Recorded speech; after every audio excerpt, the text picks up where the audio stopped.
Bagong Pilipinas, bagong mukha. May prinsipyo, may isa.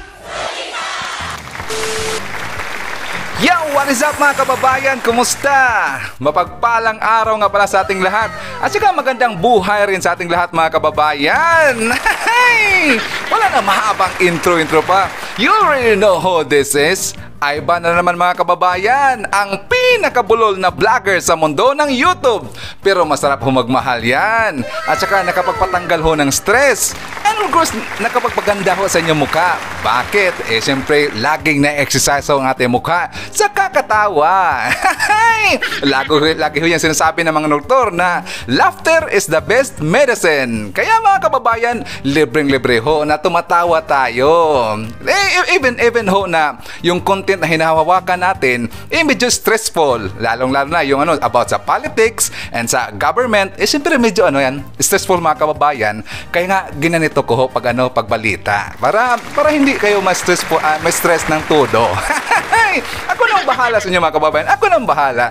And of course sa mga kababayan natin dito ng mga dilawan, yun, kumusta? Na-miss ko kayo And of course, i-shout out rin natin yung mga kasamahan natin mga kababayan na mga anti-Marcos na nandito sa ating channel. Nagmamasid kay Sir Ivan. Of course, nagsusumbong yun lagi mga kababayan doon sa mga kaalyado na ho ng mga vloggers ni Nanay Lenny. Wala namang binatbat yung mga vloggers ni Nanay Lenny mga kababayan. Wala yun. Sina Percy, sila Pinoy Vlog or si Agner, na wala yun. Wala, namin yun, natalo namin yun. So ngayon mga kababayan, di ba alam natin na yung mga, kasi yung isa daw sa nagpapanalo ni BBM, yung mga BBM vloggers daw. At saka sinabi na rin ho yan ni Nanay Linila, yung tinatawag nating Iron Lady. Bakit nga pala tinatawag nating Iron Lady mga kababayan, si Nanay Linila? Siyempre nakita natin na nagpla-plan siya Kaya tinatawag namin Iron Lady. Iron Plansa Lady. So di ba sinabi niya ho na marami, kaya nanalo si BBM kasi marami siya mga trolls. Tinatawag na tayong mga trolls mga kababayan. Meron din daw yung mga BBM vloggers daw, maraming vloggers na binabayaran. Hindi naman kami bayad. And of course, isa pa, hindi ho kami mga trolls. Totoo ho kami mga organic, walang halong kimikal. So nga mga kababayan, siyempre itong si Nanay Lenny hanggang ngayon, bitter pa rin, katulad sa kanyang partner na si Kiko Pangilinan, bitter pa rin hanggang ngayon. Alam niyo mga kababayan, so while nagbabasa ho kanina ng mga balita, merong nag-message sa akin. Sabi niya ho, Sir Ivan, may masamang plano ho yung mga dilawan, yung mga pinklawan, na sabi nila i-mass report daw ho lahat ng yung mga BBM vloggers. Gusto nila tatanggalin at saka dapat i-block daw. Sabi ko naman sa kanya mga kababayan, sabi ko, kapatid, hindi naman bago yan sa akin. Kakabalik ko nga lang galing sa mass reporting. Kaya nga ako biglang nawala kasi siyempre na-red flag ng ating channel. Kakabalik nga lang. Buti nga lang si Lolo Whitey mga kababayan, parang alam niya. Siyempre sa masinsinan ho nilang pagre-review, nakita lang na wala naman akong nilabag na policy sa kanila. So baka siguro ibinalik ako ni Lolo Whitey para tulungan ko si BBM. Sabi niya, Ivan, kailangan mong bumalik ko sa YT para tulungan mo ang makapagpaunlad ho sa bansa ninyo. Kaya nandito si Sir Ivan mga kababayan. Kaya sabi ko sa kanya na don't worry, andito si Sir Ivan. Ako nang bahala sa titire sa kanila. Ako nga kukurtin natin lang ng konti. Kukurtin natin yung mga yung mga pasaway na yan. Kaya nga lumabas si Sir Ivan kasi maraming pasaway Maraming mga anay ng lipunan, maraming mga kanser sa lipunan, lalong-lalo na marami hong mga ok-ok ngayon. May utak ok-ok. So don't worry mga kababayan. So naabot sa mga dilaw natin ngayon, you already know the drill. Siyempre dahil nga nanood kayo sa akin, bahala na kayo dyan. I'll give you a warning. You have to take your medicine first. Baka maatakihin kayo niyan sa sa alta presyon. Ako naman yung pagbuntunan nyo ng galit, katulad ng ginawa nyo noon, minas report nyo ako. But I am back! Bulaga! So ngayon, andito na naman si Sir Ivan. Magsasakit na naman yung puso. So bago tayo mag-forward mga kababayan, siyempre ipagpatuloy natin yung pinag-usapan natin. But before that, meron lang ako i-shoutout ho. Kasi doon sa premiere ko kagabi, merong napakulay. Napakasarap naman. Merong napakulay mga kababayan. Si Ma'am Teresita Barros. Napadala ho siya, nagbigay ho siya ng $10. Nagpakulay ho, yellow ang color. Shoutout ho kay Ma'am Teresita Barros. And of course, meron ding nagpakulay kagabi. Nakita ko si Ma'am Ans Dia. Nagpakulay ho siya ng $10. Actually, si Ma'am Ans Dia mga kababayan, isa ho siyang expat from Yanbu dito sa Saudi ho.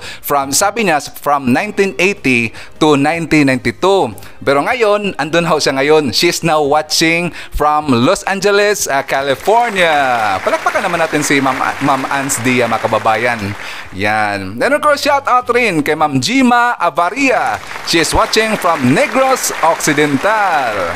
And also hi to VLN Evelyn Recomita from Bustos, Bulacan. And of course, shout out rin kay Boss Ian Jason. Yan, kababayan ko, taga Palumpon Leyte. Si Ian Jason, pero andun na siya ngayon sa States. Kachat-chat ko doon sa personal Facebook ko mga kababayan. Magaling yon na content creator. Meron siyang ginawang na isang video about sa island ho namin. Ang pangalan ho doon ay Kalanggaman Island. Ginawa niya ho yung video. Sige lang, ipakita ko sa inyo. Kasi siya nga pala, nanawagan ho ako dito sa mga sa tourism ho, sa tourism.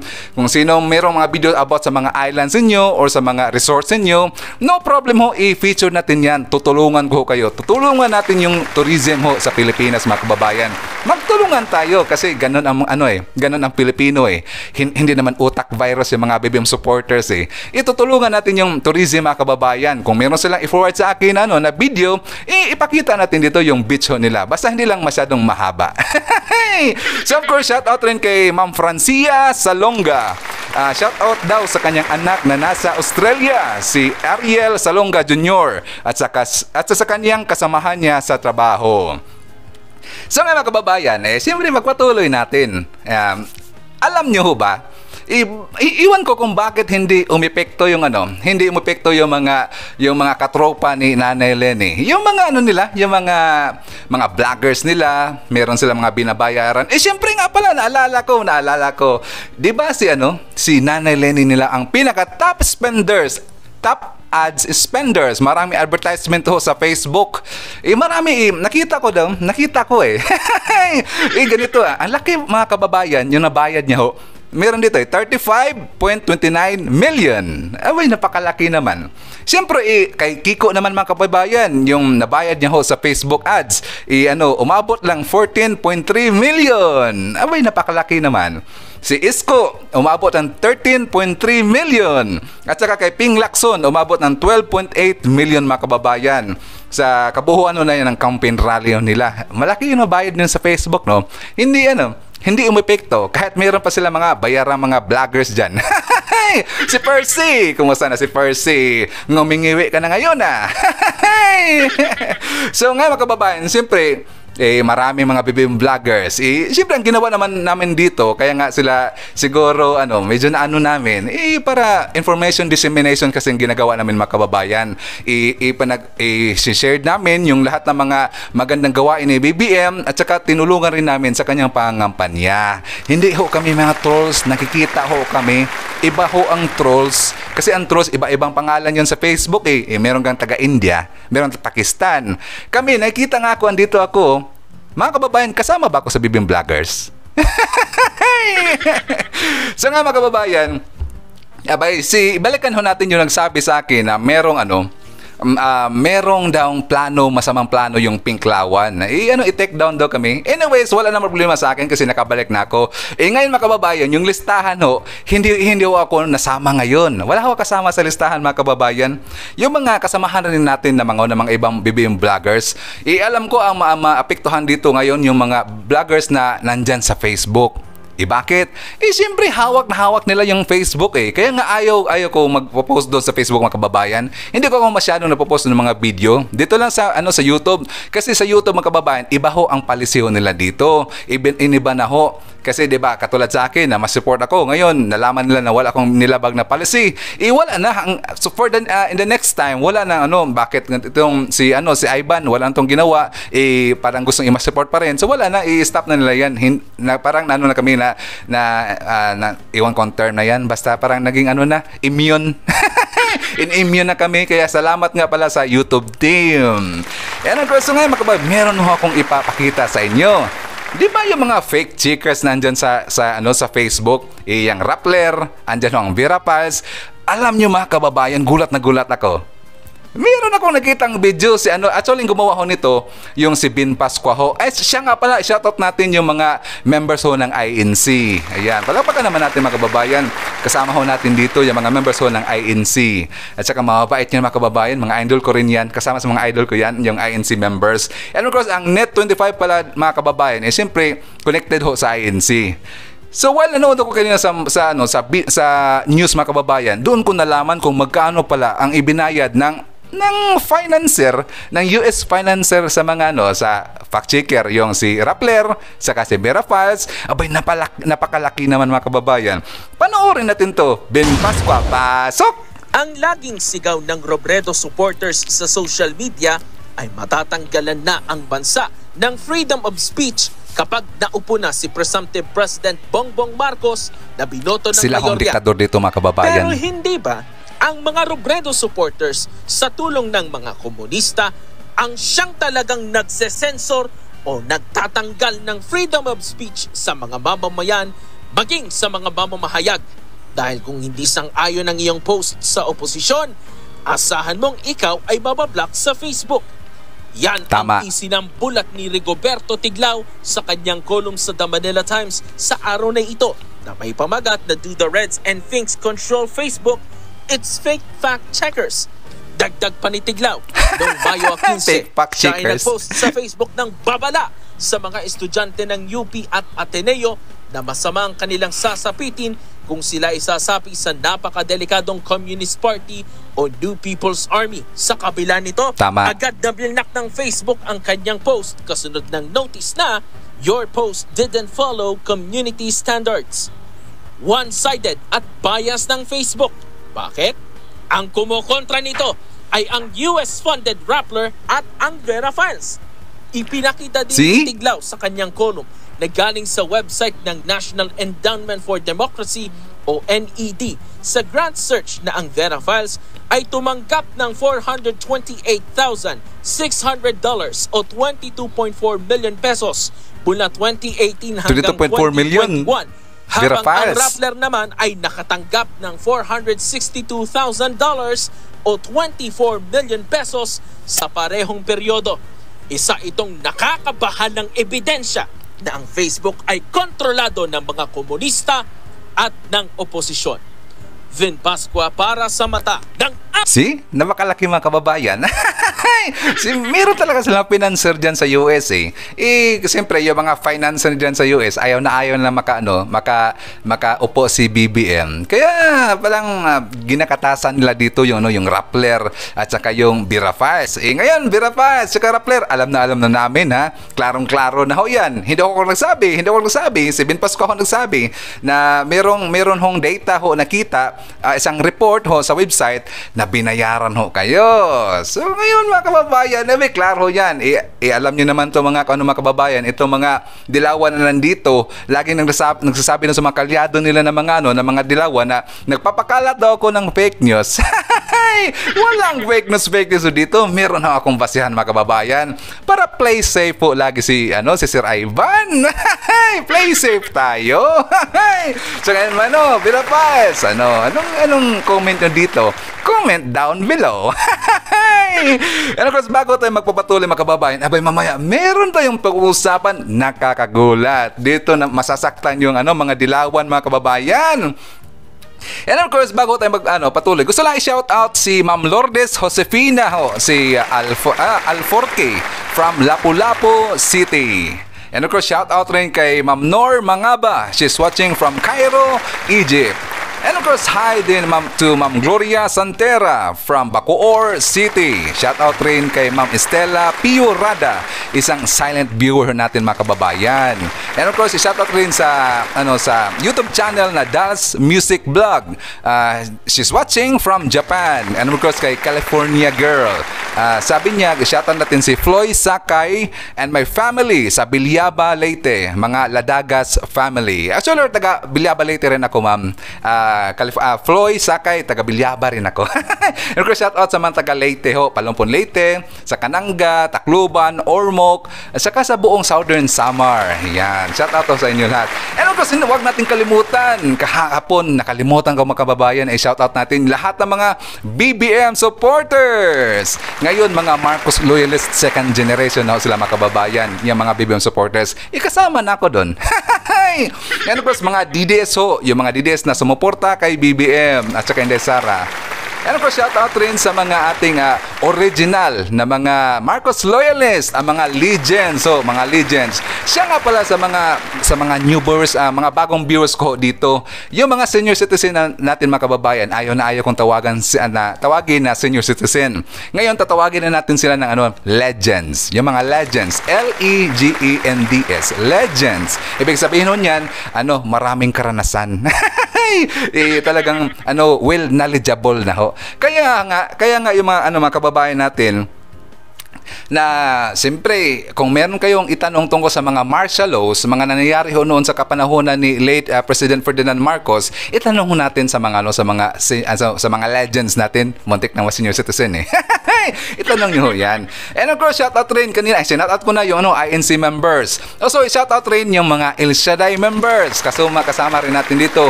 And of course, yung mga ibang legends ho na mga neutral lang, na nandito, gusto lang ho gusto lang sumaya kanilang araw, nanood sila sa atin.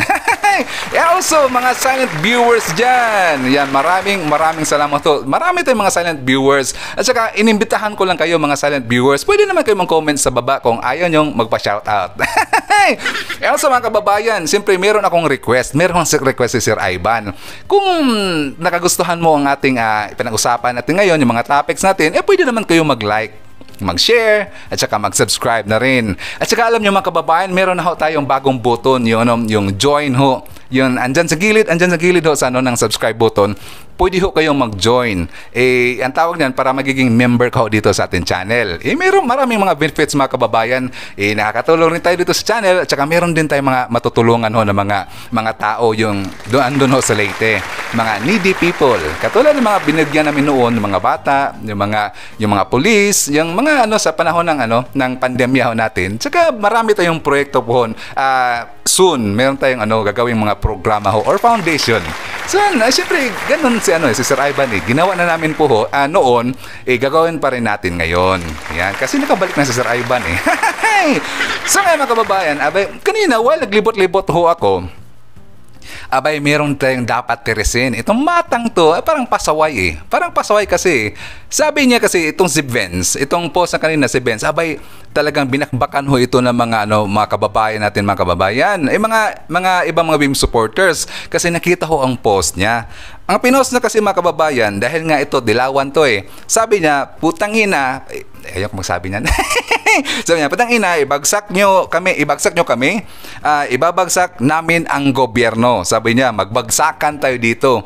Ito nga pala itong si Vince mga kababayan, bakit hindi na lang siya tumulong sa bansa ho natin? Para naman para magamit ba sa Bisaya, para magbigay naman yung makatulong ka naman sa bansa natin.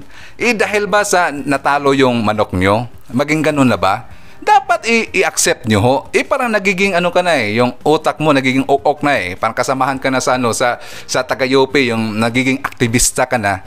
Hindi naman katapusan ho ng mundo. Hangang-hangang ako sa ibang artista mga kababayan na talagang inaccept ho nila. Inaccept nila yung pagkatalo ho ng manok nila. Pero sabi lang, move on na lang tayo at saka suportahan na lang natin yung ngayong uupo na bagong Pangulo at saka bagong Vice President. si BBM at saka si Inday Sara, suportahan na lang natin para kayo makakatulong naman kayo, para magkasilbi. Yan pala ang totoong term. Magkasilbi naman kayo.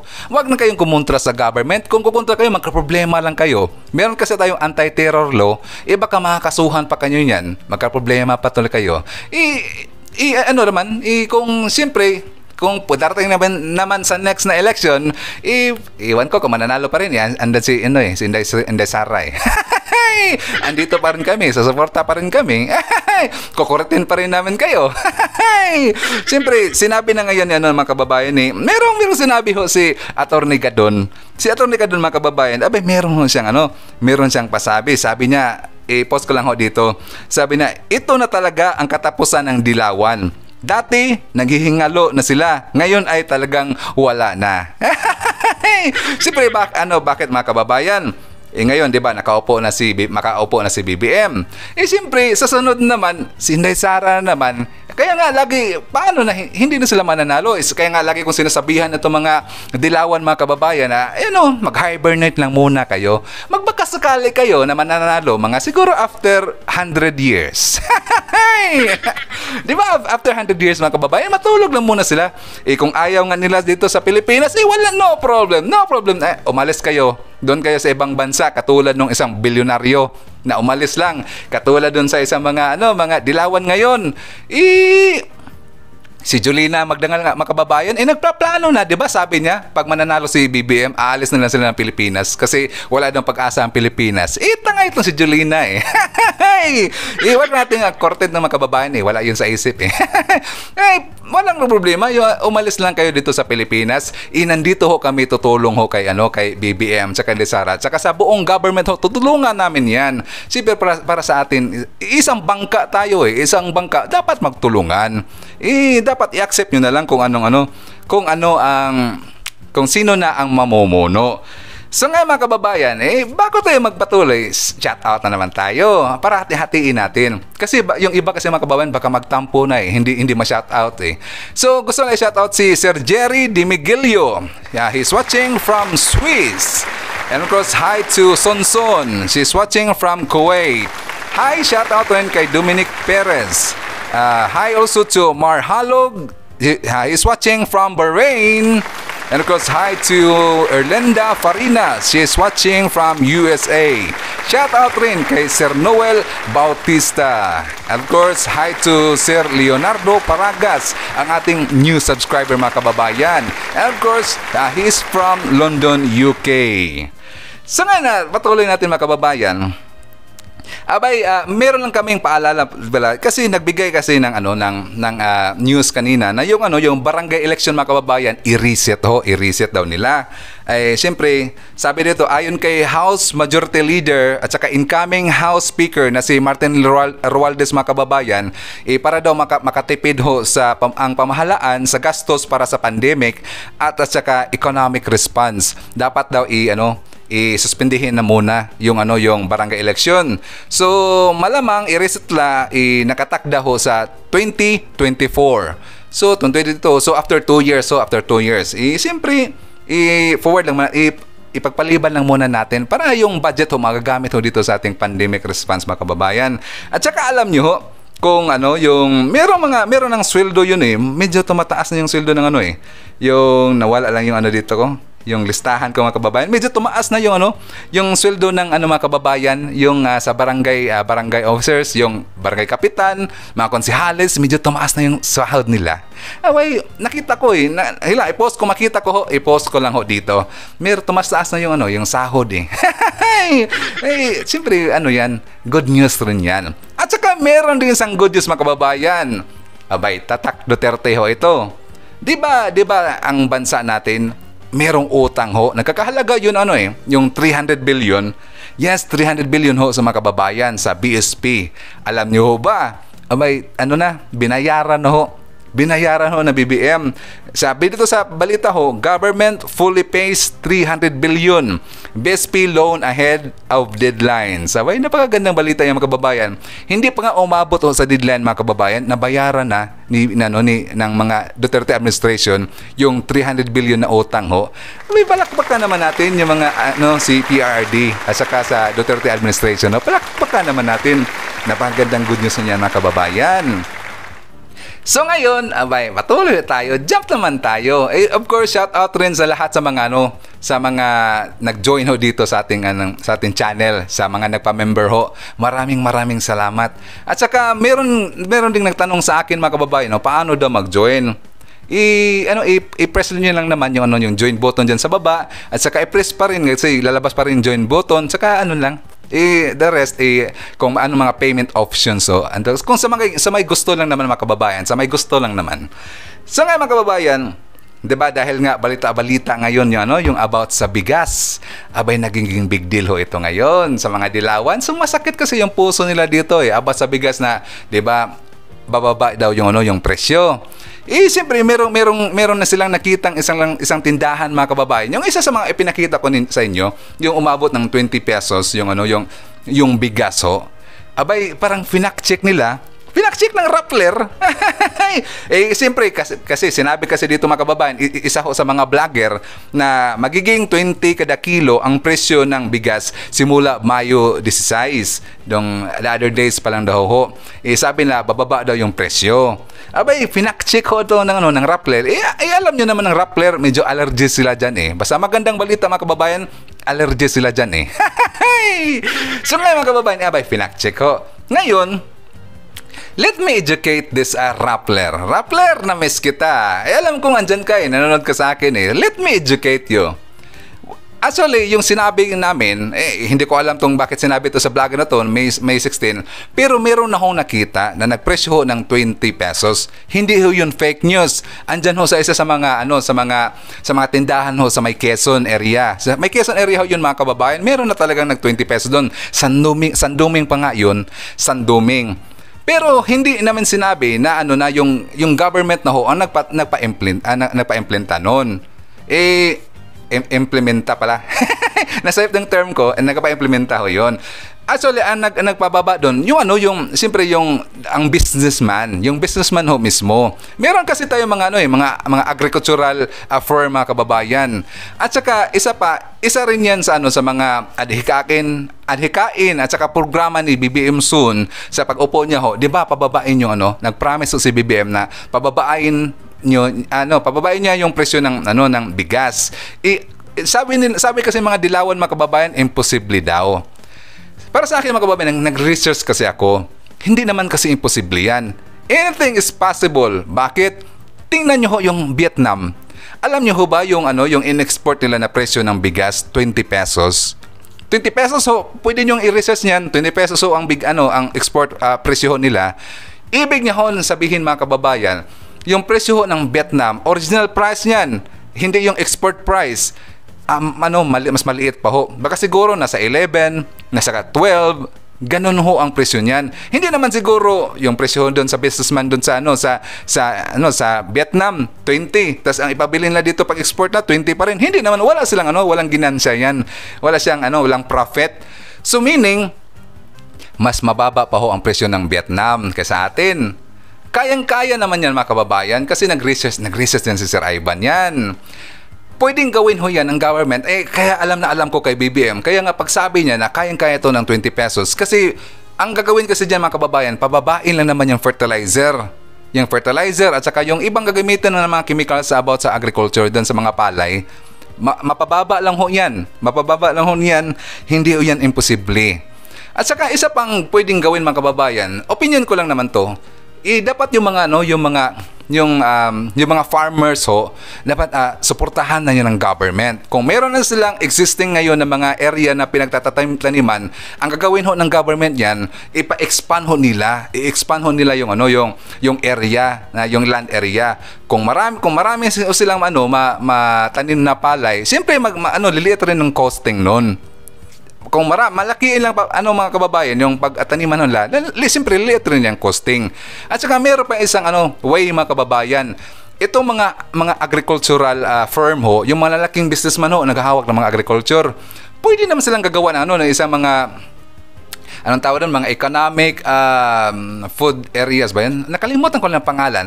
Para nakalimutan ko sa term mga kababayan. Basta meron mga gagawa sila yung parang bibilihin nila ng government, gagawa sila na mismo nilang yung mga palayan, yung mga taniman. Merong term niyan mga kababayan, kung alam nyo, i-comment na lang sa baba. Meron silang term niyan na sarili ho nilang area. Nagagawa ho sila ng mga foods, parang bibilihin nila ng government. Siyempre, nasa Pilipinas lang naman sila. So, bibilihin nila ng government at saka yun ang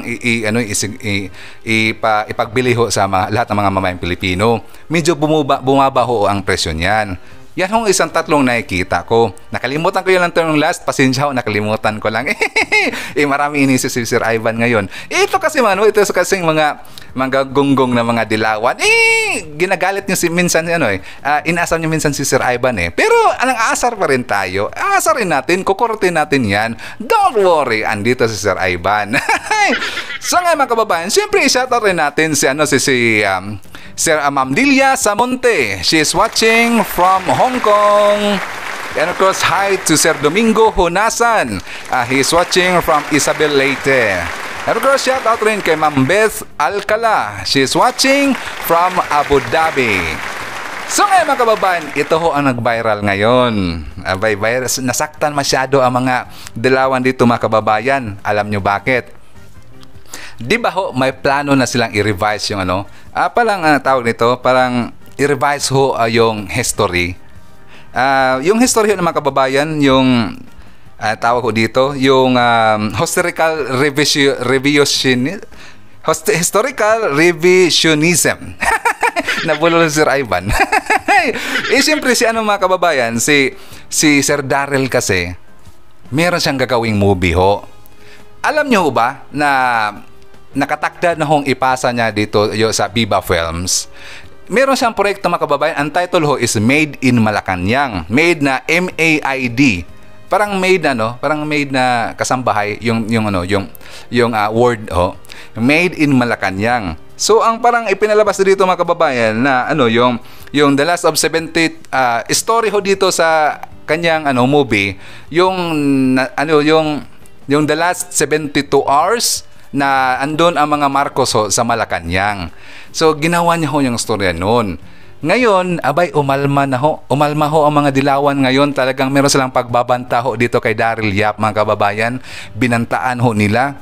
Kasi parang inumpisahan na daw ng mga Marcos team yung pag-revise ho ng mga context noon, yung mga maling kasasayan, dapat i-rectify ho yun, dapat i-correct. So ito ho ang steps na ginagawa ni Darrell Yap ngayon mga kababayan. Gumawa ho siya ng movie tungkol ho sa mga Marcos noong sa time ho nila doon pa sila sa time ni late President Ferdinand Marcos at last 72 hours. So ang totoong nangyayari kasi hindi yun nalaman ng buong sambayanan kung ano bang nangyayari before ho sila nawala doon sa Malacanang. Kaya ito ho ang gagawin. Kaya maraming kaumalma yung mga film directors, yung mga historians about sa mga siyempre historians ng mga dilawan mga kababayan. Umalma ho yan ngayon, lalo na yung mga artista ngayon ng mga dilawan. Nag-iingay na ngayon. Natatakot na ho sila.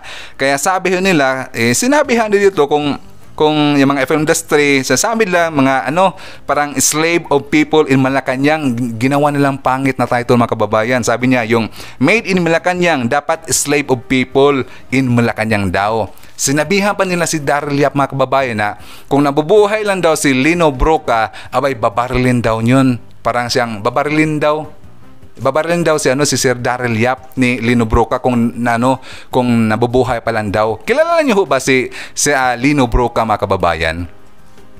Sa hindi pa ho nakakilala kay Lino Broca, isa ho siyang Filipino film director. Inawardan niyo yun ng meron siyang award doon National Artist of the Philippines. Inawardan yun. Tsaka meron siya mga ginagawang mga kababayan. Meron siyang ginagawang mga movie tungkol din sa mga, alam na, yung mga opposition, ginawa niya ho ng movie yun. Kaya ayaw nila na parang parang matabunan ho yun, matabunan na. Tagalog ba yun? Parang ganunan niya. Example, ito yung naalaman natin, gaganunin. Parang iwan ko sa Tagalog, Bisaya tayo eh. So ngayon, takot na takot sila ngayon mga kababayan. Kaya nanggagalaiti ho sila. Meron ho silang meron silang pangit na term, parang merong pagbabahad na hon yun ba? Parang, sabi nila, babarilin daw si Daryl Yap, kung nabubuhay pa lang itong isang director na to, si Lino Broca, at saka siyempre maraming mag-rally ho tungkol dyan. Maraming mga aktivista. Siyempre yung mga membro ng mga CCPNPA, siyempre magtataas yung mga tingkoy niyan. Gagawa na naman yung mga kabulustugan at saka mga kabalbalan. Kaya nandito kami mga kababayan para ipaalam mo sa inyo yung mga updates na yan. Kaya nandito si Sir Ivan. Ayaw na ibabalita ng mga ayaw na ibalita ng mga dilawan ng mga dilawang media Ayaw na ng mga kababayan, allergy sila dyan. So ngayon nga siyempre meron ang ginawa ngayon ang mga kapulisan, mga kababayan, yung mga AFP. Merong balita ho dito nabasa ko na siya nga pala mga kababayan, balikan lang natin yung tungkol ho about sa agriculture at saka posibilidad ho na mababa ho yung presyo ho ng bigas. Isa ho sa gawin niyan, bibigyan ho ng mga yan yung gamit ho pang farm. Actually, inumpisahan ho mga kababayan, nakalimutan ko lang sabihin kanina, pasensya ho. Actually, inumpisahan ho nagpamigay ho ng government. Kasi nga sabi ko sa inyo, yung plano ho ni mga proyekto ho ni PRD, yan, para smooth na ho yung transition para sa mga Marcos. Parang preparation ho yan lahat mga kababayan. So ang ginawa ho ngayon ni PRD, namigay ho siya ngayon ng mga gamit ho para sa mga farmers, like itong mga tractors, basta gamit ho pang farm mga kababayan, yung mga tractors at saka pang rice mill at saka itong mga generator ho. Namigay na ho ang government andun ho sa isang lokal sa pamalaan ng magsasaka sa Batak ho mga kababayan. So ibinahag ito bilang selebrasyon ho sa mga Farmers Festival. Yan, palakpakan naman natin si PRD mga kababayan.